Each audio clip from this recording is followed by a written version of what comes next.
Olá, estamos aí no Facebook, comigo, o professor Luiz Carlos Noronha. Vamos falar hoje sobre a aula de dilatação linear, né? Dilatação dos sólidos. Os sólidos a gente considera uma barra bem maior a dimensão do comprimento em relação a outra, a gente chama de dilatação linear.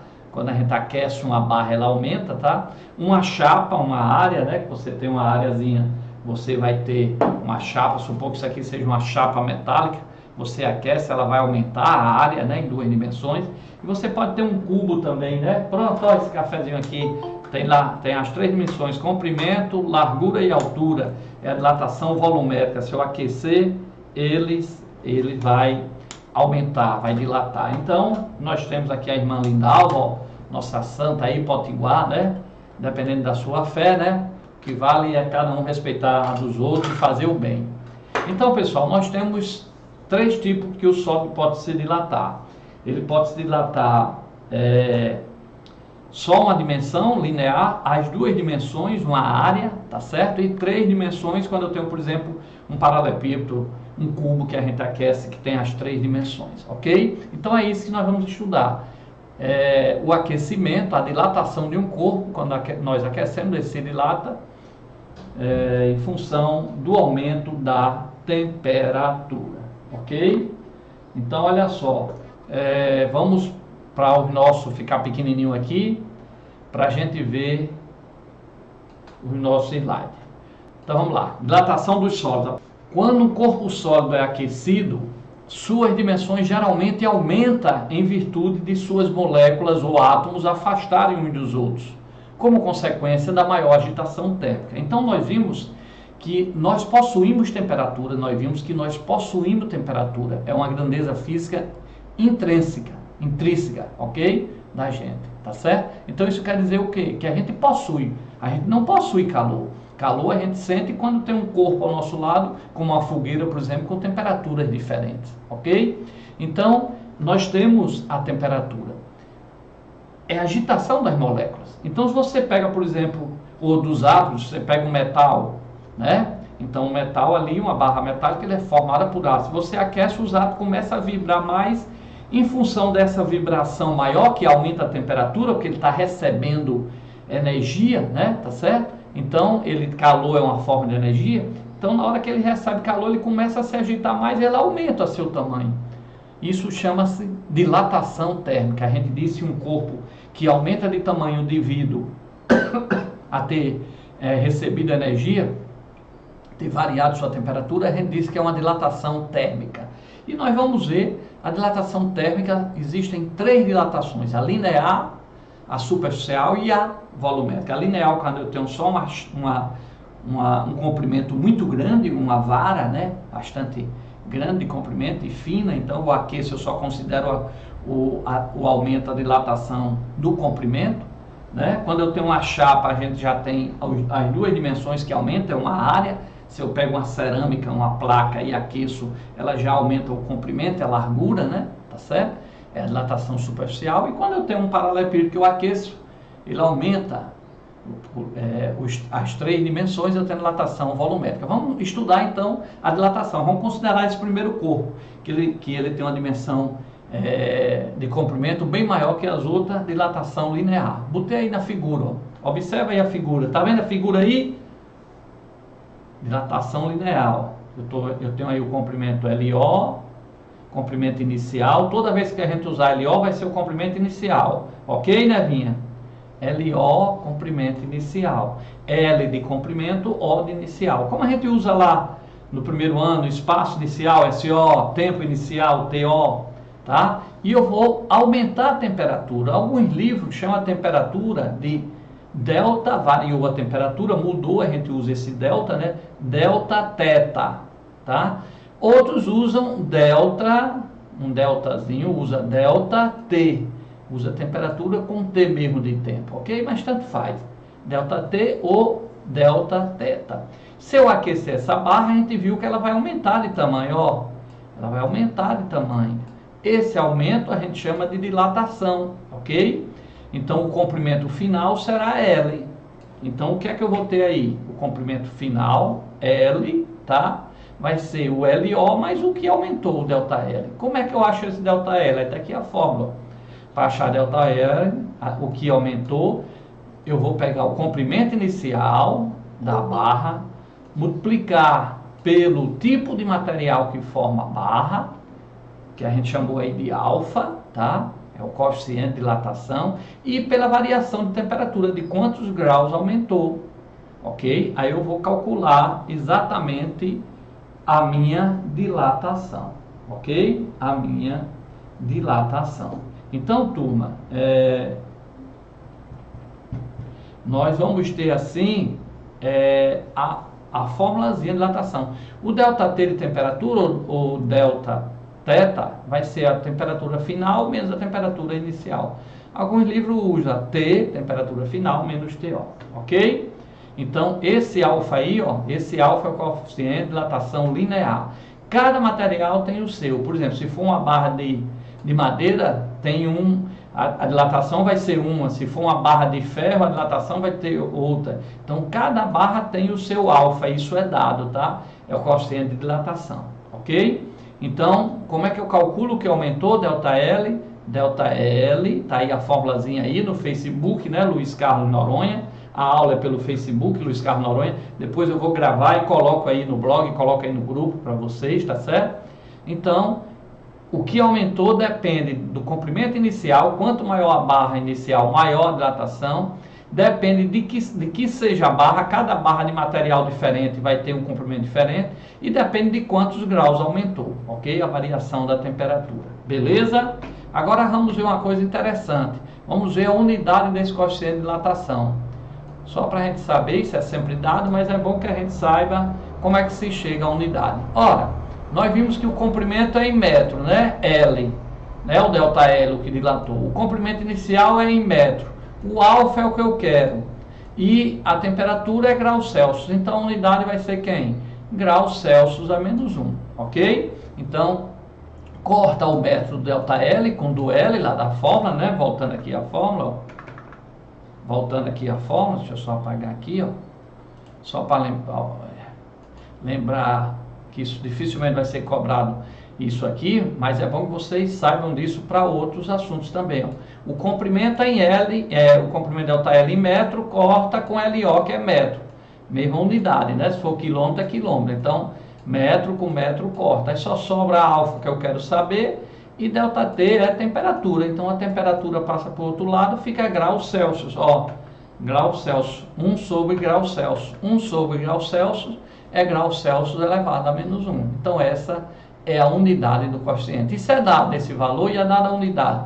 Eu estou só aproveitando aqui para a gente lembrar que isso vai ser útil, tá? Graus Celsius a menos 1 é a mesma coisa de 1 dividido por graus Celsius, ok?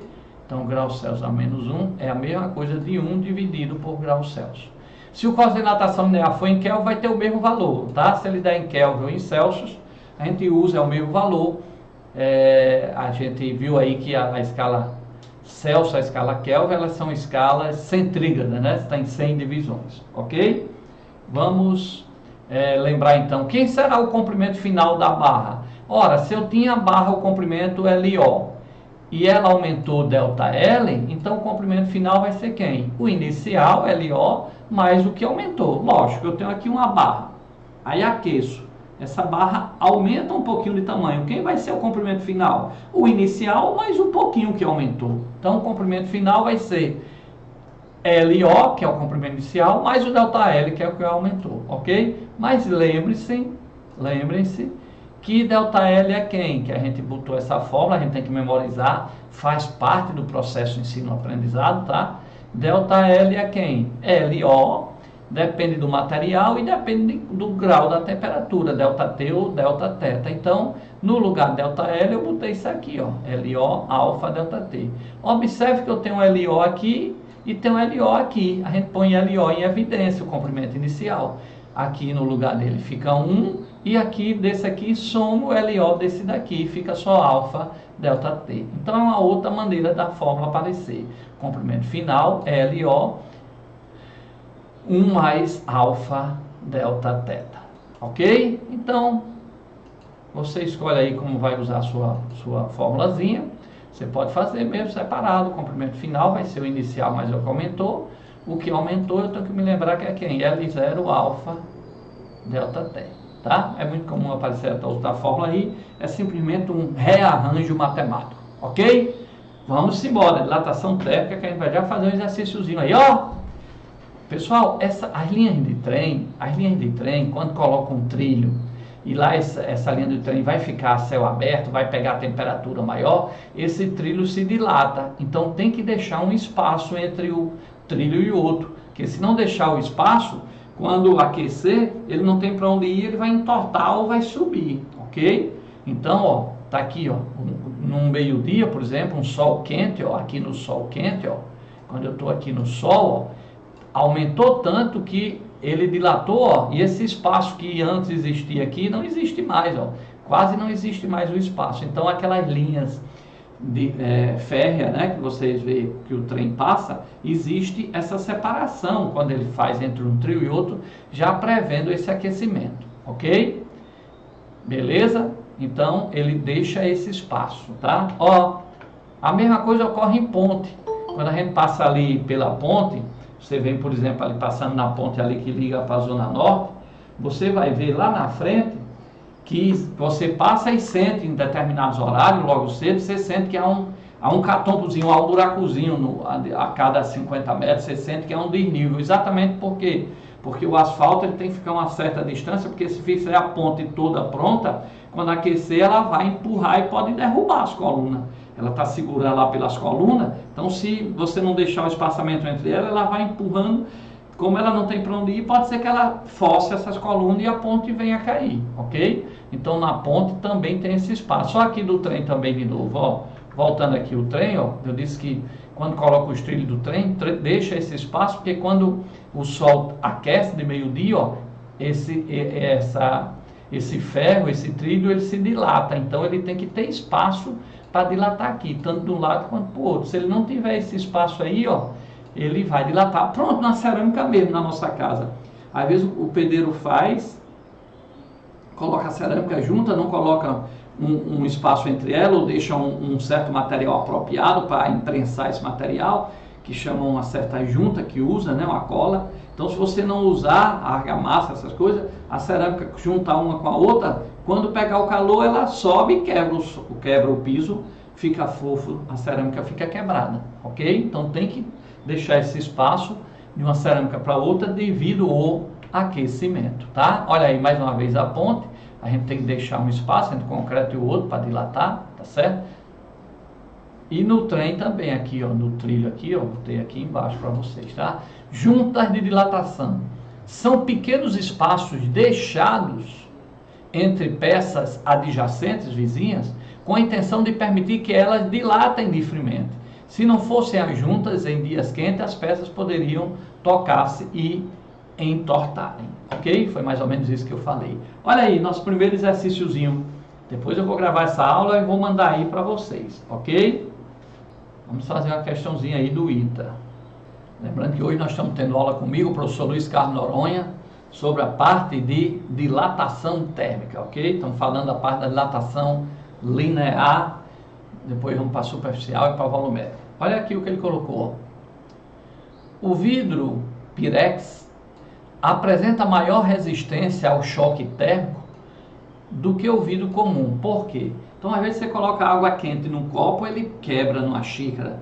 Mas já numa xícara de Pirex, né, ela resiste às temperaturas. Você coloca água quente e ela não quebra. Por quê?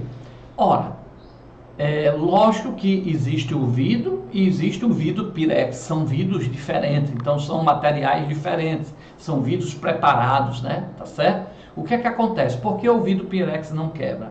Lógico que é porque ele se dilata menos. O vidro comum, quando eu coloco água dentro, ele se dilata devido ao aumento da temperatura. A gente viu que o aumento de temperatura se dilata, ele se dilata, não tem para onde ir, quebra, separa, né? Tá certo? Já o vidro Pirex, ele se dilata menos. Então, ele, com a maior temperatura, ele dilata menos. Se ele dilata menos, ele não se quebra, ele continua lá unido. Então, se o vidro Pirex ele se dilata menos, é porque ele tem um baixo coeficiente de dilatação. tá? Comparado ao vidro comum, o vidro comum vai ter um alto coeficiente de dilatação, porque ele se dilata tanto que o copo do vidro comum, quando eu coloco água quente, pode quebrar ele exatamente devido à dilatação que ele sofre, ok? Então o vidro Pirex é um vidro trabalhado para aguentar o chá ou café quente, ok? Beleza? Ou alguma coisa gelada também, que gelada há uma contração e quem se contrair menos, né, vai quebrar menos, vai torar menos, ok? Então existe um vidro especial que é colocado lá no micro-ondas, né? O micro-ondas, quando você liga o micro-ondas, tem um componente eletrônico que cria uma onda, toda onda leva energia, essa energia é absorvida pela água, que aquece pelas partes principalmente pela água devido à frequência da onda, mas todos se aquecem, tá certo? Então se você botar um vidro lá que não esteja preparado, aquela temperatura vai aquecer o vidro e ele vai se quebrar. Por isso que o vidro para micro-ondas, ele é preparado, é um vidro diferente, material diferente, que tem baixo coeficiente de dilatação térmica, exatamente para não dilatar tanto e assim ele permanecer junto. Ok? Então vamos lá. Resposta. O vidro Pirex apresenta maior resistência ao choque térmico do que o vidro comum. Por quê? Letra B. Tem baixo coeficiente de dilatação térmica. Por isso que o vidro Pirex não quebra. O vidro comum já tem um coeficiente de dilatação maior, é outro material. Se dilata mais, aumenta mais, aí quebra. Ok? E vamos para mais um exercício. Sim, agora vamos fazer um exercíciozinho com umas continhas, né? Ok? É importante fazer essas contas, sempre estar vendo essa parte matemática, é muito importante para a formação de vocês, tá? Olha só, o piso de concreto de um corredor de ônibus é constituído de seções de 20 metros separadas por junta de dilatação. Sabe-se que o coeficiente de dilatação linear do concreto é 12 vezes 10, aqui é elevado a menos 6, tá pessoal? Menos 6 lá em cima.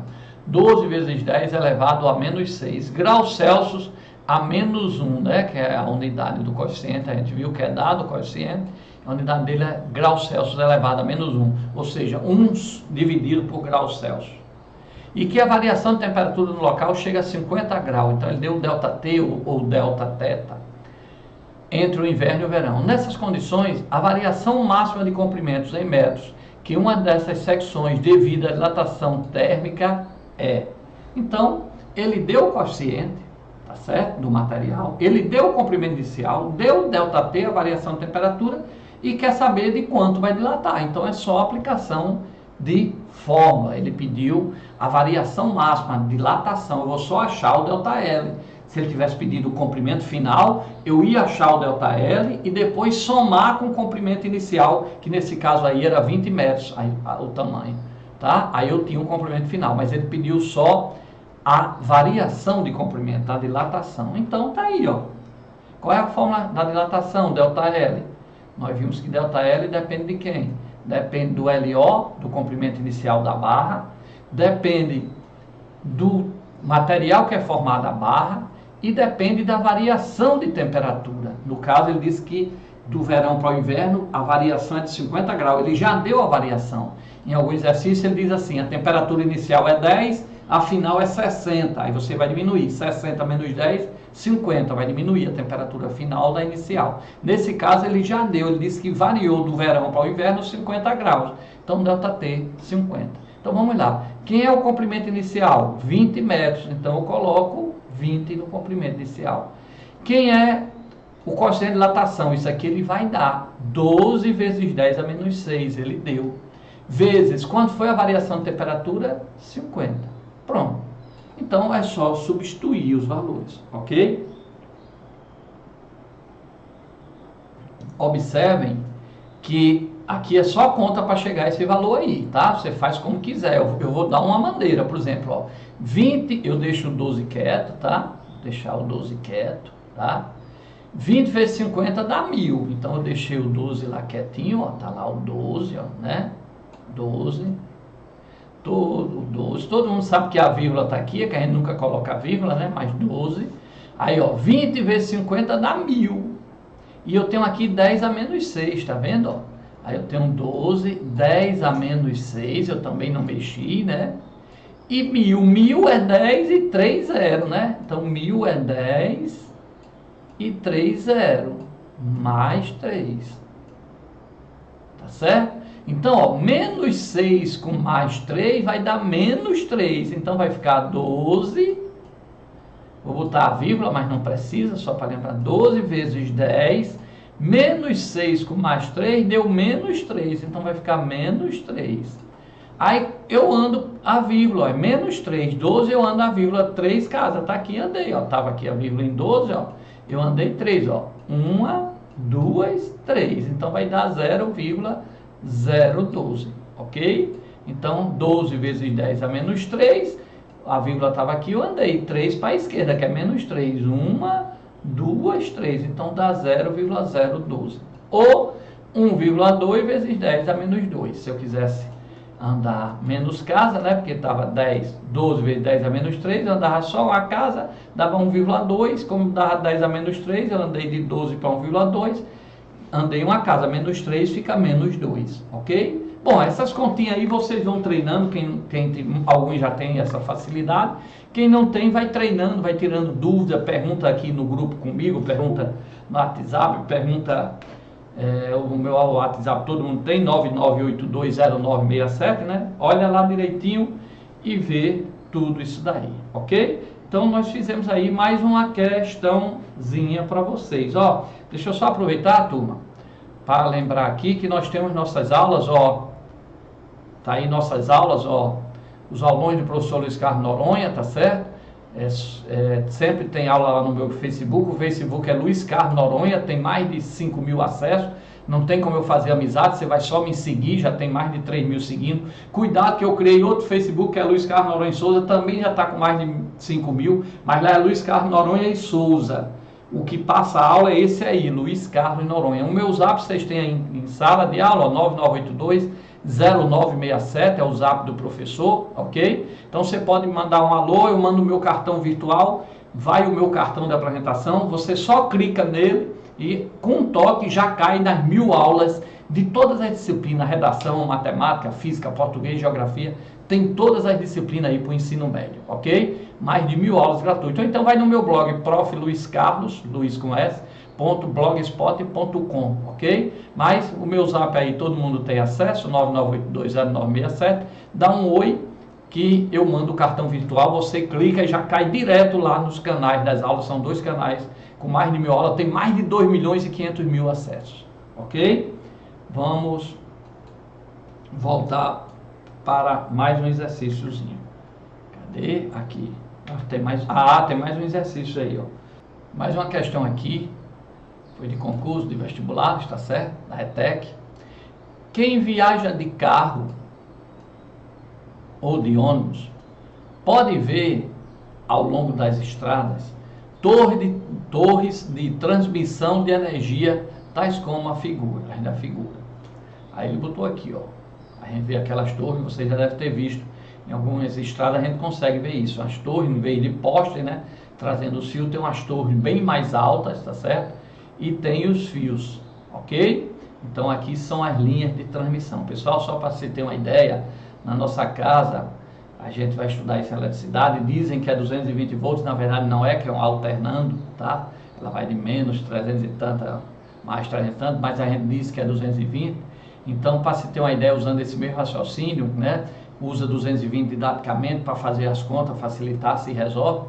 Mas só para você ter uma ideia, se na nossa casa dizem que usam 220 volts, nessas transmissões aí são 500.000 volts, algumas com 1.200.000 volts, então vem uma tensão bem elevada.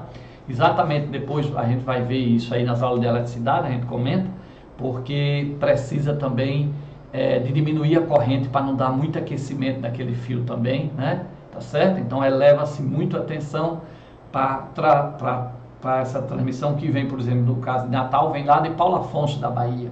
Então é um valor em torno de 800.000 volts que vem, tá certo? Nessas linhas de transmissão, porque aumenta a voltagem, diminui a corrente, né?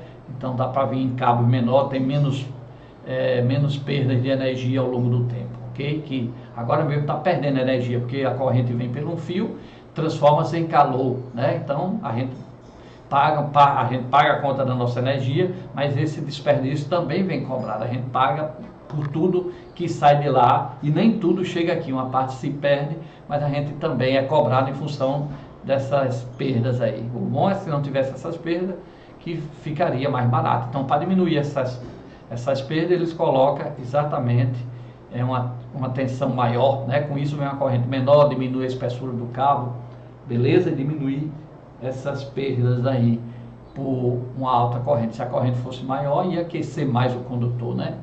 A gente sabe que quando a gente usa um fio, a gente tem que usar o fio certo para aquela corrente, porque senão ele vai esquentar ali e pode provocar um curto-circuito. Mas vamos voltar para a questão. Quem viaja de carro de ônibus pode ver ao longo das estradas torre de transmissão de energia, tais como da figura. Vocês observam aí que o fio, ó, ele está um pouquinho, né? Um pouquinho frouxo, né? Exatamente por quê? Porque em dia frio ele vai diminuir de tamanho. Aí eles vão diminuindo de tamanho e vão ficar bem esticados. Se eles não tivessem um pouco frouxo, eles podiam derrubar essa torre, ok? Então, olha só. Olhando mais atentamente, é possível notar que os cabos são colocados arqueados, ou como se diz popularmente, fazendo a barriga. Ele está um pouquinho solto, né? Formando. A razão dessa disposição aí a gente acabou de ver, ó, exatamente a parte de frios, né? Tá aqui, ó. O metal, que é o fio, usado na fabricação do carro, é impossível ser esticado. Não, pode ser esticado, mas você esticar ali, aí um dia frio, ele vai diminuir de tamanho, vai puxar essas torres e pode derrubar. Letra D. Os fios, né, os metais que formam os cabos em dias mais frios podem encolher sem derrubar as torres. Isso, ele está ali solto, está formando bucho. Num dia mais frio, ele vai diminuir de tamanho, ele vai sendo esticado, mas aquele bucho possibilita que ele seja esticado sem derrubar. Se ele tivesse botado os fios esticados, quando fosse um dia frio que encolhesse, ele ia puxar as torres e podia derrubar. Como ele está um pouco frouxo, um pouco, né, a forma da barriga, né, como a gente diz ali, né, tá certo? Arqueados, né, tá? Como ele está um pouco arqueado, quando fica frio ele diminui de tamanho, fica mais retinho, mas não vai forçar os postes, as torres que o sustentam, ok? Então tá aí, ó, os fios ficam um pouco aí arqueados, né, formando aqui uma barriga, exatamente que em dia mais frio ele vai ficar reto, então ele diminui o tamanho, fica mais reto, mas não derruba essas torres, beleza? Então eles pensam nisso também. A mesma coisa da linha do trem, ele deixa um espaço entre um e outro, porque ele sabe que ao meio-dia vai aquecer, esse trilho vão aumentar de tamanho. Se não tiver esse espaço entre um e outro, eles iam entortar ou subir e podia descarrear e provocar problema na linha de transmissão, ok? Beleza? Então, pessoal, nós estamos vendo aí que seria a letra D. Vamos para mais uma questãozinha aí, ó. Mais uma questãozinha aí. A tampa de zinco de um frasco de vidro agarrou no gargalho de rosca externa e não foi possível soltá-la. Então, às vezes, a gente vai abrir tem uma tampa metálica, um vidro, a gente não consegue abrir, né? Sendo o coeficiente de dilatação linear do zinco e do vidro, respectivamente. O zinco, o metal, é 30, 10 elevado a menos 6, tá, pessoal? Perdão, esse menos 6 é lá em cima. Graus Celsius elevado a menos 1, a unidade é menos 1 lá em cima também. E o de vidro é 8,5. Então, ó, o do vidro é 8,5 e o do metal da tampa é 30. O do metal é maior. Como proceder? Justifique sua resposta. Temos à disposição um caldeirão com água quente e outro com água gelada. Ora, pessoal, se eu tenho um vidro e tenho uma tampa metálica e ele não consegue abrir, e a gente viu aí pelos dados que o coeficiente de dilatação do metal é maior do que o do vidro, isso significa que se eu aquecer os dois a mesma temperatura, a variação de temperatura, o metal se dilata mais. Então o que é que eu vou fazer? Eu vou pegar esse recipiente de vidro que está com a tampa metálica e não está conseguindo abrir e vou colocar na água quente. Na hora que eu mergulho ele um pouco lá na água quente, espero alguns segundos, né? Quando eu tirar o vidro, como tem um coeficiente de dilatação maior, é 30, ou menor, o vidro é 8,5, o metal, como tem maior, 30, o metal vai dilatar mais. Se ele dilatar mais, a tampa vai aumentar, fica mais fácil abrir, ok? Então, às vezes, isso acontece, beleza? Às vezes isso acontece. Então, a gente, mesmo em casa, a gente está lá, botou na geladeira um vidro com a tampa, só que na geladeira fica mais frio, então o vidro se contrai mais. Ou, perdão, a tampa se contrai mais que o vidro, porque ele tem um coeficiente de dilatação maior, a tampa que é metálica. Então está lá na geladeira, quando você vai abrir, às vezes você não consegue abrir, a tampa está gelada. Por quê? Porque a tampa tem um coeficiente de dilatação maior, então como baixou a temperatura, né, então ela se contraiu mais, aí ela fecha e não consegue abrir o vidro. Então você coloca numa água quente, como a tampa é de metal e o metal se dilata mais, ele até deu no problema, o metal é 30 o coeficiente de dilatação, o vidro só é 8,5, então o metal vai dilatar mais. Se vai dilatar mais, aumenta a tampa, é mais fácil abrir, tá certo? Então essa aí seria a resposta, ok? Na próxima aula nós vamos estudar dilatação superficial, ok? Vamos lembrando mais uma vez aí, ó, que nós temos nossas aulas aí aos domingos pela manhã, para o Enem, mas nós temos aí, ó, no nosso blog, ó, mais de 1000 aulas aí, ó, gratuito. É só entrar aí no nosso tá aqui, ó, o